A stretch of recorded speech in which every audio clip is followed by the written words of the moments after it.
Doctor Chandrakant Ramchandra Kanekar यांचा जन्म 21 जून 1919 रोजी कल्याणमध्ये झाला.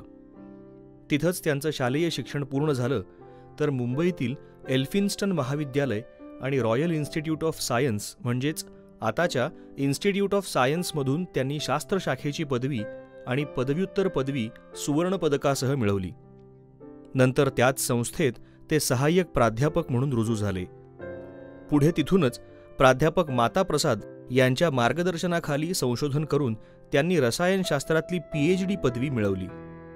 त्यानंतर ब्रिटिश काउन्सिलच्या शिष्यवृत्तीवर डॉक्टर कणेकर यांनी लंडन विद्यापीठात रॉयल सोसायटीची फेलोशिप मिळालेल्या सर RS नायहोल्म यांच्या मार्गदर्शनाखाली चुंबकीय रसायनशास्त्रात पोस्ट डॉक्टरेट कार्यक्रमाअंतर्गत संशोधन केलं. तिथंही त्यांनी PhD पदवी मिळवली. ऑस्ट्रेलियातील प्राध्यापक RL मार्टिन यांच्याबरोबरही त्यांनी संशोधन केलं. 1955 साली ॲटॉमिक एनर्जी एस्टॅब्लिशमेंट म्हणजेच आताच्या भाभा अणु संशोधन केंद्र या संस्थेत प्रकल्पाधिकारी म्हणून ते रुजू झाले.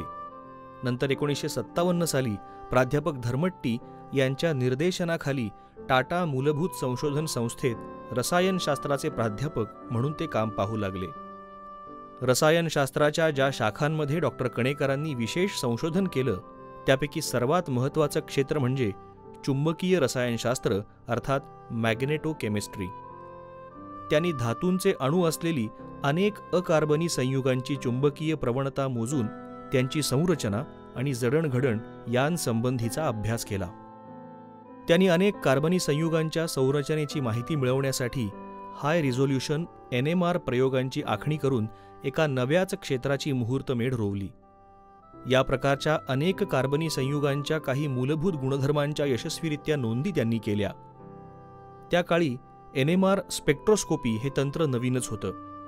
ज्या कार्बनी पदार्थात हायड्रोजन किंवा कार्बन 13 यासारखे अणुगर्भीय परिवलन अर्थात न्यूक्लिअर स्पिन असलेले अणू असतात, ते पदार्थ चुंबकीय क्षेत्रात ठेवले असता चुंबक क्षेत्राच्या ठराविक प्रबलतेवर त्यांचं सहस्पंदन म्हणजेच रेझोनन्स होऊन रासायनिक विस्थापन या मूलभूत गुणधर्माचं मोजमाप करता येतं आणि पदार्थांच्या संरचनेसंबंधी संशोधन करता येतं.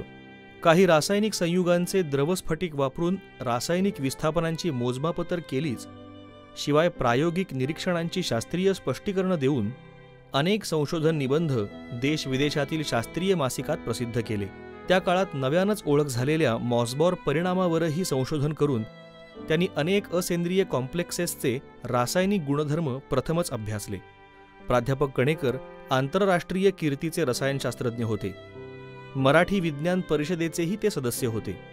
त्यांना संगीताचीही आवड होती. ते हार्मोनियम वाजवत आणि गायकांना उत्तम साथ करत असत. IIT कानपूरमध्ये काही संशोधकांच्या PhD पदवीसाठी ते मौखिक परीक्षा घेण्यासाठी गेले असता त्यांचं हृदयविकाराच्या तीव्र झटक्यानं वयाच्या अवघ्या 52व्या वर्षी म्हणजेच 13 जानेवारी 1972 रोजी निधन झालं.